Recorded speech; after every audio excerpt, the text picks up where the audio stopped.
بسم اللہ الرحمن الرحیم۔ السلام علیکم ناظرین، آپ دیکھ رہے ہیں انوکھا انداز۔ میں آپ کا ہوسٹ جمال صدیقی، امید کرتا ہوں آپ خوش و خرم ہوں گے۔ ناظرین کرام، افغان اپڈیٹس کے ساتھ حاضر ہوئے ہیں۔ کل پورے دن میں اور رات میں ہونے والے واقعات کی کوریج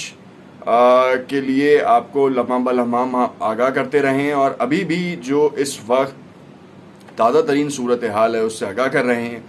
سب سے پہلے کچھ حالات کا جائزہ لیں کہ پنجشیر 7 ڈسٹرکٹس پر مشتمل ہے،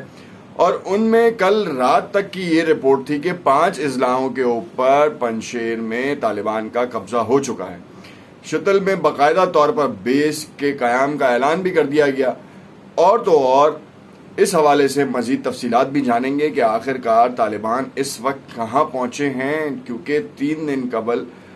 اس بات کی اطلاعات ملی تھی کہ پنجشیر کے مکمل محاصرے کے بعد طالبان نے فتح میں جشن میں ہوائی فائرنگ بھی کی تھی، جس میں 50 مجاہدین کو طالبان نے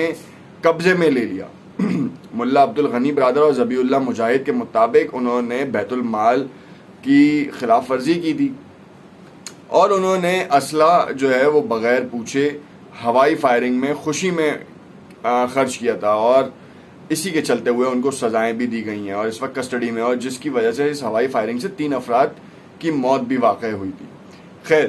یہاں پہ دوسری جانب یہ بھی دیکھیں گے کہ احمد مسعود کے بارے میں کل رات ایک بڑی بریکنگ نیوز آئی کہ احمد مسعود نے ہتھیار ڈالنے کے حوالے سے کہا اگر ان کے سر کی گارنٹی دی جائے تو وہ ہتھیار ڈال دیں گے، اور اس وقت مذاکرات جو لمحہ بلمحہ چلتے جا رہے ہیں اس میں بڑی پیش رفت آئی ہے سامنے۔ کیا کہا ہے، کس طرح کہا ہے، اور جو فرار ہونے والا امراللہ صالح جو کہ اب تک اپنے آپ کو افغانستان کا صدر ڈکلیئر کر رہا ہے، وہ اب کہاں بیٹھا ہے، تمام معلومات کو تفصیل سے ڈسکس کریں گے، فیکٹس اینڈ فگرز کے ساتھ ڈسکس کریں گے۔ دوسری جانب یہ بھی دیکھیں گے کہ افغانستان میں جو خواتین کے حوالے سے ایک مہم اور ایک سازش چلائی جا رہی ہے کہ طالبان کسی بھی طور پر خواتین کو آگے آنے نہیں دیا جائے گا ان کو، تو ان کے حوالے سے بھی ایک بڑی اپڈیٹ ہے کہ ایک ڈاکٹروں کی ٹیم کی طالبانی رہنما سے ملاقات ہوئی ہے، اور اس کی فوٹیج جب سامنے آئی ہے تو اس کے بعد شاید عالمی میڈیا جو کہ خواتین کے حقوق کے لیے اڑ رہا ہے وہ دیکھ کر چپ ہو جائے، اور پھر دوسری جانب بھی ان کی نگاہیں جائیں جہاں پر نہیں جا رہی۔ انڈین میڈیا آپ کو معلوم ہے آگ لگی پڑی ہے، ڈی جی ISI کابل میں گئے ہیں، اس کے حوالے سے بڑی بریکنگ نیوز بھی ہم اپنی اس ویڈیو کا حصہ بنائیں گے۔ نئے آنے والے ناظرین سے التماس کرتے ہیں کہ اگر انہوں نے ہمارا چینل سبسکرائب نہیں کیا تو اسے ضرور سبسکرائب کر لیں اور لائک ضرور کیجیے۔ سب سے پہلے ڈسکس کریں کہ احمد مسعود اس وقت بری طریقے سے مجاہدین کے محاصرے میں ہیں، اور انہوں نے آپ کو معلوم ہے کل رات میں ہی انہوں نے اس بات کا اعلان کیا کہ میں مذاکرات کے لیے تیار ہوں، جس پہ طالبانی وفد وہاں پر گیا اور انہوں نے ان سے مذاکرات کیے۔ کچھ نکات کے اوپر طالبانی نمائندے راضی تھے، کچھ کے اوپر مشاورت کی جانی تھی، تو جس کی وجہ سے یہ تھوڑا سا لیپ آیا۔ 3 گھنٹے بعد دوبارہ مذاکرات شروع ہوئے، اور اس میں پھر احمد مسعود نے ایک شرط رکھی کہ اگر ان کے سر کی قیمت یا ان کے سر کی گارنٹی دی جائے گی تو پھر ان کو جو ہے وہ ہتھیار ڈالنے میں کوئی مسئلہ نہیں۔ اس وقت یہ بتاتے چلیں کہ بازارک میں طالبان نے جس طریقے سے انٹری دی ہے وہ بڑی ہی قابل رشک ہے، اور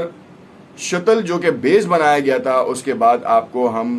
ایک میپ بھی شو کریں گے جس میں آپ کو بتائیں گے کہ پریان کو 3 جگہوں سے قبضہ کیا گیا، 5 ڈسٹرکٹ کل رات میں ہی قبضہ کر لیے گئے تھے، اور جو 2 ڈسٹرکٹ بچے تھے ان کے اوپر اب محاصرہ اتنا سخت ہو چکا ہے کہ پنجشیر کی عوام جو ہے یہ سوچنے پر مجبور ہو جائے گی ان ضلعوں کی کہ اگر اب بھی طالبان کے ساتھ مل کر نہیں چلے تو پھر بہت زیادہ نقصانات کا اندیشہ ہے۔ اور یہی پنجشیر کا جب جیسے ہی اعلان ہوگا احمد مسعود کو گرفتار کیا جائے گا، اور کہا یہ جا رہا ہے باوثوق ذرائع سے کہ احمد مسعود کو گرفتار کرنے کے بعد کابل لایا جائے گا، کابل لانے کے بعد ان کو جنگی جرائم میں سزا سنائی جائے گی، یا پھر ایک عام معافی کے طور پر جذبہ خیر سگالی کے طور پر ان کو رہا کر دیا جائے گا، اور ان کو نئی حکومت میں کچھ ذمہ داریاں دی جائیں گی تاکہ ناراض اراکین اور جو ناراض عوام ہے وہ فوراً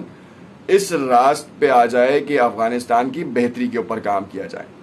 دوسری جانب آپ کو ایک فوٹیج بھی دکھائیں گے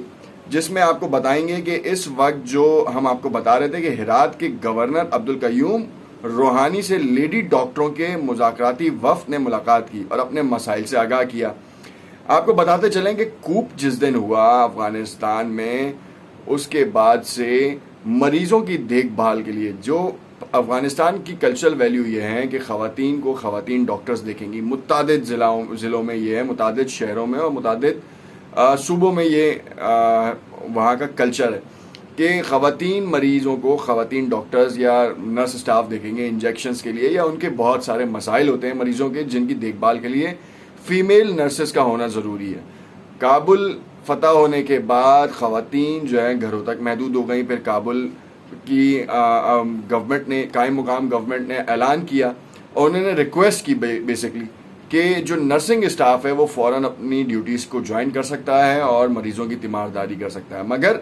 عالمی میڈیا نے اس چیز کو ہائی لائٹ نہیں کیا کہ نرسنگ اسٹاف واپس آ چکا ہے. ٹیچرز جو ہیں وہ اسکولوں میں واپس آ چکے ہیں، خواتین کے اسکول کھل چکے ہیں، بچیاں پڑھنے جا رہی ہیں. کہاں سے پتہ چل رہا ہے؟ یہ ٹویٹر کے اوپر فیڈز آ رہی ہیں، لائیو فیڈز آ رہی ہیں جہاں سے آپ کو یہ معلومات ملے گی. مگر عالمی میڈیا صرف یہ پریٹینڈ کرتا نظر آ رہا ہے کہ 1996 سے 2001 تک جو طالبان کی حکومت کا طرز عمل رہا ہے وہ اس بار بھی ویسا ہی رہے گا. طالبان کی حکومت نے واضح طور پر، قائم مقام عبوری حکومت نے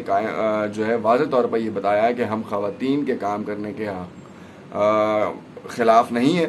بس شریعت کے مطابق وہ پردہ کر کے کام کر سکتی ہیں نقاب میں. اور اس وقت جو تصویر آپ کو دکھائی گئی تھی، اس تصویر سے بھی واضح ہو گیا کہ آپ دیکھ سکتے ہیں کہ وہ ماسک میں ہیں باقاعدہ طور پہ، اور نقاب بھی نہیں ہے، صرف حجاب ہے جو کہ ان کی ضروری ہے، جو شریعت کے حوالے سے انہوں نے اس چیز کو بیان کیا.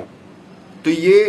تاثر، یہ سازش جو چل رہی تھی خواتین کے حوالے سے یکدم مسترد کر دی گئی. اس تصویر نے ہی آپ کو بتا دیا. دوسری جانب آپ کو بتاتے چلیں کہ ڈی جی آئی ایس آئی کا واویلا ایسا مچایا ہوا ہے، انڈیا نے رونا پیٹنا مچا ہوا ہے کہ ڈی جی آئی ایس آئی دیکھیں طالبان کے پاس پہنچ گئے، طالبان کو مدد دی تھی انہوں نے، اور اب طالبان سے مدد مانگ رہے ہیں کہ ٹی ٹی پی سے جو کہ اب ان کی فوج کے جوانوں کے اوپر پاکستان میں حملے نہ کرے. تو میں آپ کو یہاں بتاتا چلوں کہ D G I S I Kabul جو ہے وہ اکنامک سٹیبلٹی کے لیے گئے ہیں، خاص طور پر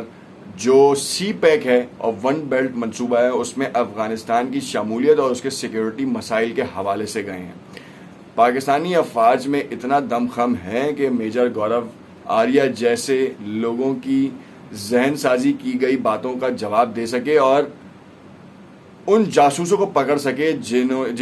جن کو انڈیا نے افغانستان میں پلاٹ کیا تھا. آج ان کا کوئی مقام نہیں ہے اور ان کی پوری انویسٹمنٹ کی دھجیاں بکھیر دی گئی ہیں، وہ ختم ہو گئی ہے جتنی انہوں نے انویسٹمنٹ کی تھی. تو اس وجہ سے انڈین میڈیا کی چیخیں نکل رہی ہیں. دوسری جانب آپ کو یہ بھی بتاتے چلیں کہ بہت جلد پنشیر فتح ہونے کے قریب ہے. اس کا اعلان خود جو سورسز کہہ رہی ہیں بذات خود ملا عبدالغنی برادر کریں گے یا پھر سپریم کمانڈر ملا ہیبت اللہ کریں گے. دیکھتے ہیں کب اعلان ہوتا ہے اور اس اعلان کے حوالے سے کیا چیز منظر عام پر آتی ہے. دیکھتے رہیے گا انوکھا انداز. امید کرتا ہوں آپ کو میرا تجزیہ سمجھ میں آیا ہوگا، اور اگر سمجھ میں آیا تو کمنٹ میں ضرور اس کے بارے میں آگاہ کریں اور لائک ضرور کیجیے گا اور شیئر ضرور کیجیے گا. شکریہ.